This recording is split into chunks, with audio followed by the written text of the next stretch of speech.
Hello friends, मैं गौरव। और क्या आपने कभी सोचा है कि क्यों होते हैं हम इंसानों के पिछवाड़े एकदम बड़े बड़े? कुछ लोग तो कुछ ज्यादा ही बड़े होते हैं, बट इन जनरल दूसरे जानवरों के कंपैरिजन में हमारे काफी बड़े होते हैं। क्या वो इसीलिए है कि हम बड़े आराम से बिना तकलीफ किए अपनी तशरीफ कहीं भी टिका कर बैठ सके, या फिर इसकी वजह कुछ और है? समझ रहे हो आप? समझ रहे हो? या फिर क्यों हर रोज रात के 10 बजते ही स्वीडिश यूनिवर्सिटी के लोग कुछ इस तरह छत पर आकर चिल्लाने लगते हैं? क्या उन्हें यूनिवर्सिटी में टॉर्चर किया जा रहा है, या इसके पीछे कोई गुप्त रीजन है?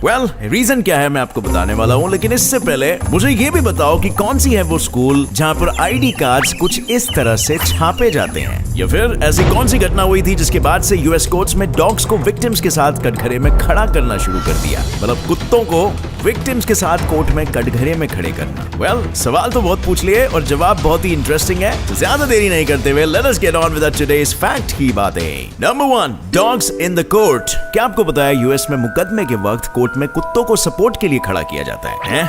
कुत्ता क्या सपोर्ट करेगा? कंफ्यूज?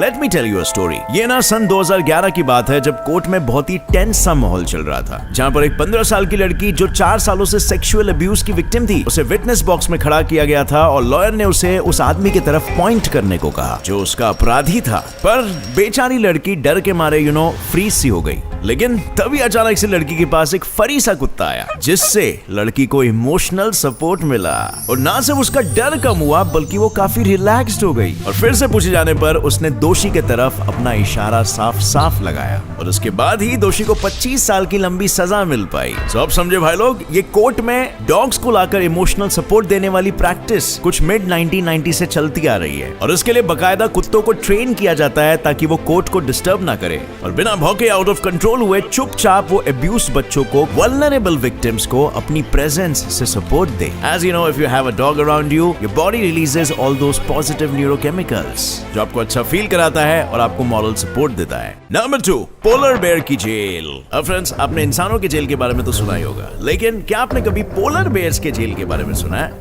That's weird, पर आखिर क्यों बनाई गई है ये जेल? क्या मकसद है इस जेल का? तो बात है 1983 की, जब चर्चिल कनाडा में इस पोलर बेयर जेल को स्थापित किया गया था, क्योंकि उस वक्त दिन दहाड़े एक इंसान को स्ट्रीट पर एक पोलर बेयर ने बहुत ही बुरी तरीके से जख्मी कर दिया था, जिससे लोग इतने डर गए थे कि सभी ने मिलकर उस बेयर के साथ साथ आसपास के इलाके के बेयर्स को ढूंढ कर इस जेल में भर्ती करना स्टार्ट कर दिया। और आप मानोगे नहीं, बल्कि 16 बेयर्स और 4 बेयर्स की फैमिली को कैद करके उस जेल में रखा गया, बंदिश बनाकर। और यहाँ पर पोलर बेयर्स को सिर्फ 2 से 30 दिनों के लिए रखा जाता था, और उसके बाद उन्हें छोड़ दिया जाता था, मानकर कि उन्हें अपने किए की सजा मिल गई है। और वैसे भी वो जानवर है, उन्हें ज्यादा दिन तक कैद में नहीं रखा जा सकता, लेकिन बेयर्स में जेल का डर बिठाने के लिए वो वहां के बेयर्स को बहुत दिनों तक भूखा रख देते थे, और इससे बेयर्स के मन में डर पैदा हो जाता था कि अगर हम इंसानों को अटैक करेंगे तो हमें खाना नहीं मिलेगा, और इसके वजह से वो टाउन से दूर रहते थे। कुछ बेयर्स को तो वो लोग अलग अलग जगहों में जाकर छोड़कर भी आ जाते थे, और हालांकि ये लोग काफी बुरा करते थे, बट शहर और शहर के लोगों की हिफाजत के लिए करना जरूरी भी था। Number 3, ID photos. अब फ्रेंड्स, यूएस में एक स्कूल है जहां पर आपको ऐसे नहीं बल्कि ऐसे फोटोज अपनी आईडी के लिए खिंचाने पड़ते हैं। क्या बात है, पर ऐसा क्यों करते हैं ये लोग? तो ऐसा होता है मिशिगन हाई स्कूल डिट्रॉइट में, जहां पर हर साल इस एनुअल ट्रेडिशन को फॉलो किया जाता है। और होता कुछ यूं है ना कि सारे स्टूडेंट को कोई भी पॉप कल्चर के कैरेक्टर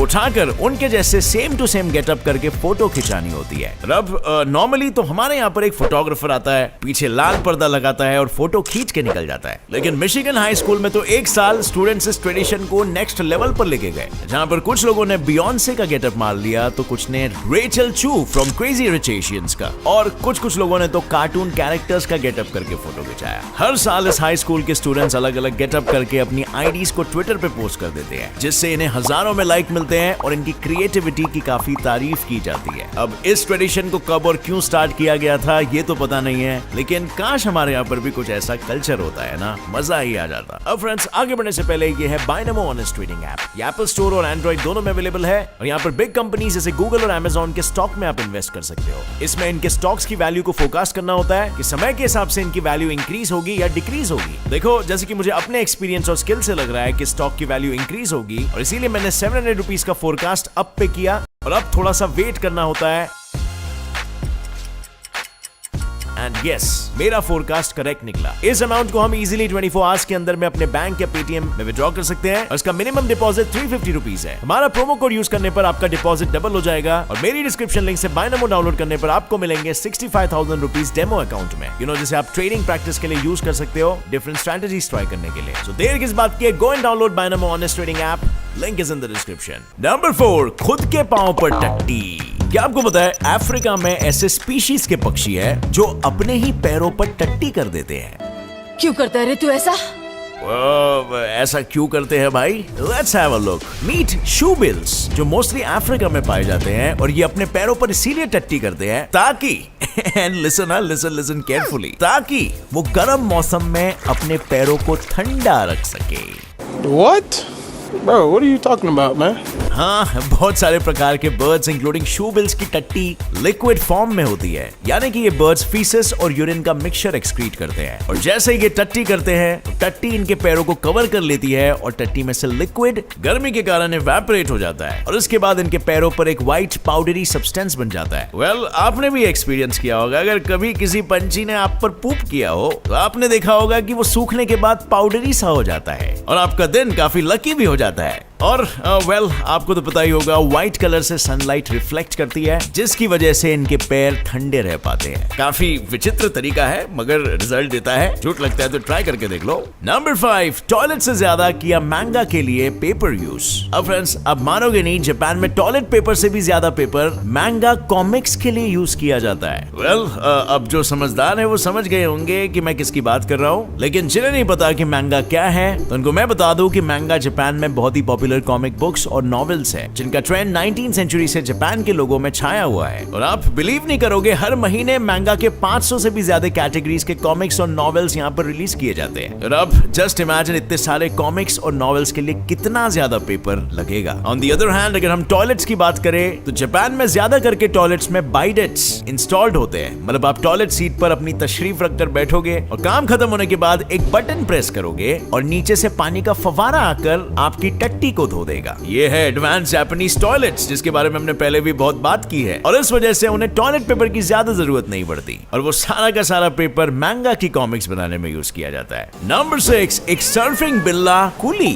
गौर से देखो इस बिल्ले को जो सर्फ कर सकता है। भाई लोग, हम एक ऐसी दुनिया में रहते हैं जहाँ पर बाकी की बिल्लियां पानी देखकर भाग जाती है और वहीं पर ये बिल्ला आराम से पानी में स्विमिंग और सर्फिंग कर रहा है। बात क्या है? वेल, लेट्स मीट हवाई का बिल्ला कुली, जिसे 6 महीने की नाजुक उम्र में रास्ते पर बहुत ही बुरी हालत में देखकर 2 रूममेट्स ने अडॉप्ट कर लिया था। जब उसे अडॉप्ट किया गया था वो बहुत ही मैलनरिश्ड था और उसकी एक आंख में इन्फेक्शन हुआ था जिसे आगे जाकर निकाल दिया गया। अडॉप्ट करने के 1 महीने बाद दोनों भी रूममेट्स को ऐसा लगा कि उनका ये नया दोस्त ज्यादा दिन नहीं जी पाएगा, बस सिर्फ कुछ ही दिनों का मेहमान है। बट कुछ वक्त के बाद भगवान का शुक्र, इस बिल्ले की हालत सुधरने लगी और वो ठीक होने लगा। और इस दौरान बीमार होने के कारण कुली को बहुत बार नहलाया जाता था और इससे जैसे कुली एकदम फिट हो गया और शायद उसका पानी का डर भी निकल गया। इसके बाद दोनों भी रूममेट्स उसे वॉक पर ले जाते थे बाहर बीच पर और उसे स्विमिंग और सर्फिंग भी सिखाने लगे। वो हर रोज शाम को कुली को लाइफ जैकेट पहनाकर उसे स्विमिंग सिखाते और देखते ही देखते कुली स्विमिंग एंड सर्फिंग में मास्टर हो गया। वेल, तो ये थी एक आंख वाले बिल्ले की कहानी जो आज पूरी दुनिया में सर्फ करके दुनिया के लिए एक मिसाल बन गया है। नंबर 7, 10 बज गए, अब चिल्लाओ। अब फ्रेंड्स, आपको ये सुनकर थोड़ा सा वियर्ड लगेगा बट यूरोप में एक ऐसी यूनिवर्सिटी है जहाँ पर रोज स्टूडेंट्स रात के 10 बजे जोर जोर से चिल्लाकर हंगामा मचाते हैं पर उन्हें कोई भी कुछ नहीं कहता। क्या इस यूनिवर्सिटी में भूत है? वेल, दरअसल मैं बात कर रहा हूँ स्वीडन में एक अपसाला नाम की स्टूडेंट सिटी की, जहाँ पर बहुत सारे स्वीडिश यूनिवर्सिटी के स्टूडेंट्स और इंटरनेशनल स्टूडेंट्स रहते हैं। और इसी अपसाला में एक फ्लॉगस्टैर नाम का एक बहुत बड़ा एरिया है जहाँ पर जैसे ही रात के 10 बज जाते हैं वैसे ही सभी स्टूडेंट्स अपने काम धंधे छोड़कर जोर जोर से चिल्लाना शुरू कर देते हैं। और इसके पीछे का रीजन क्या है पता है? ताकि वो अपने पढ़ाई की स्ट्रेस को दूर कर सके। किसी को नहीं पता ये प्रथा कब से शुरू की गई, लेकिन कुछ लोगों का मानना है ये 1970s में कहीं ना कहीं स्टूडेंट्स के स्ट्रेस के कारण सुसाइड रेट्स को कम करने के लिए शुरू की गई थी और उनकी आत्माओं को ऑनर करने के लिए। और तब से लेकर अब तक फ्लॉगस्टैर स्क्रीम को अपसला में बहुत ही यूनिक कल्चर माना जाता है और हर साल फॉलो किया जाता है। Number 8, 100 flowers campaign. पहले लोगों को फ्रीडम ऑफ स्पीच दी, पर उसके बाद कर दिया उन्हीं हजारों लोगों को जेल के अंदर अपनी बात को आगे रखने के लिए। अरे भाई, ये बात है सन 1965 की, जब 7 सालों के बाद पीपल्स रिपब्लिक ऑफ चाइना को स्थापित किया गया था, जिसके बाद चेयरमैन माओ जेडोंग, जो इस पीपल्स रिपब्लिक ऑफ चाइना के फाउंडर थे, उन्होंने एक कैंपेन को लॉन्च किया जिसका नाम था 100 फ्लावर्स कैंपेन। और इसमें लोगों को अपना देश कैसा चल रहा है उस पर अपनी राय रखने के लिए कहा गया। पर कुछ वक्त के बाद ये कैंपेन एक बहुत ही बड़ा फेलियर साबित हुआ। लोग गवर्नमेंट के बारे में बुरा भला बोलने लगे और ये बैड रेपुटेशन फैलने लगी, जिसके कारण भयंकर मात्रा में क्रिटिसिज्म हुआ। नेशनल पॉलिसी को लेकर बहुत लोगों ने अपनी अच्छी राय दी, लेकिन बहुत से लोगों ने कम्युनिस्ट पार्टी को रिफ्यूज भी किया। और फिर कम्युनिज्म है, होना क्या था, पार्टी के लोगों ने उनके खिलाफ जाने वाले सारे सिटीजन्स और ग्रुप्स को रास्ते पर जमा करके उन्हें खरी खोटी सुनाई और कुछ लोगों को तो जेल में भी डाल दिया। और ये सब सिर्फ इसीलिए क्योंकि उन्होंने लोगों को दिए हुए फ्रीडम ऑफ स्पीच को यूज किया, मगर चाइनीज गवर्नमेंट को कुछ खास पसंद नहीं आया। And this is called, my friends, 100 flowers campaign, which is quite famous in Chinese history. Number 9, whales have hair. अब यारो, क्या कभी व्हेल्स के बाल होते हैं, ऐसा आपने सुना है? What? पर ये 100% सही है। वो लोग बालों के साथ ही पैदा होते हैं। जी हाँ, कुछ स्पीशीज के व्हेल्स अपने बड़े होने के बाद अपने बाल खो देते हैं, लेकिन कुछ के तो पूरे लाइफ टाइम भर बाल रहते हैं। पर आखिर क्या है इनके बालों का राज? सो अपने हम्पबैक नाम की व्हेल स्पीशीज का तो नाम सुना ही होगा। इनके बाल काफी विजिबल होते हैं, लेकिन व्हेल के बाल सिर्फ 30 से 100 होते हैं, डिपेंडिंग ऑन द स्पीशीज। और साइंटिस्ट अब तक इसके पीछे की वजह नहीं ढूंढ पाए, लेकिन उनका मानना यह है कि जिन व्हेल्स के बाल होते हैं वो अपने प्रे को आसानी से पकड़ सकते हैं। मतलब जैसे ही व्हेल के बाल अपने शिकार या किसी भी पानी के जानवर को टच करता है, उन्हें समझ आ जाता है कि ये पानी का जानवर किस डेंसिटी का है, यानी कि प्रे बड़ा है या छोटा है। और बड़ा शिकार पाते ही ये अपने बड़े पेट को भरने के लिए शिकार कर लेते हैं। कुछ रिसर्चर्स का तो ये भी कहना है कि इनके बाल पानी में वाटर करंट्स और टर्बुलेंस को डिटेक्ट कर सकते हैं, जिससे कि व्हेल उस जगह से अपनी जान बचाकर दूसरी जगह भी आ जा सकते हैं, if the situation demands so. Number 10, why do humans have big butts? कि हम इंसानों के पिछवाड़े यानी कि बट्स क्यों होते हैं, और होते भी है तो ठीक है, लेकिन इतने बड़े क्यों होते हैं? वेल, अभी उसी सवाल का जवाब मैं रिवील करने वाला हूँ, तो जरा ध्यान से सुनना। तो ये बात है 6 मिलियन साल पुरानी, जब हमारे पूर्वज एप्स ने झाड़ों पर चढ़ना और कूदना छोड़ दिया और खाने के चक्कर में वो यहाँ वहाँ पर भटकने लगे। सो बेसिकली पहले वो 4 लिम्स यूज किया करते थे, और फिर अब वो हाइंड लिम्स का सहारा लेकर चलने लगे। और इसके कारण ग्लूटियल मसल, जो आज इंसानों के शरीर में one of the biggest muscle माना जाता है, वो बढ़ने लगा और एवोल्यूशन के साथ साथ चेंज होने लगा। और ऐसा इसीलिए हुआ क्योंकि यही वो मेजर मसल है जो हमारे लोअर बैक को सपोर्ट करता है, यानी कि इनके होने से आपका बैक पोस्चर अच्छा रहता है। एंड इफ बॉडी पोस्चर ठीक है तो आप बिना लड़खड़ाए अच्छे से स्टेबल चल सकते हो। सो क्लियरली ये मसल हमें स्टेबल चलने में मदद करता है। मतलब जस्ट इमेजिन करो, अगर ये मसल हमारे बॉडी में नहीं होता तो हम ढंग से चल भी नहीं पाते। And for this we should thank evolution and of course those butts. But butts के आकार में भी आपको काफी डिफरेंस दिखाई देगा जनरल पॉपुलेशन में, और इसके पीछे का रीजन तो सिंपली जेनेटिक्स है। लड़कियों का बट इन जनरल लड़कों से बड़ा होता है क्योंकि उनके पास एक बड़ा पेल्विक बोन होता है, you know, a pelvic structure, जिससे कि उन्हें बर्थ देने में आसानी हो सके। और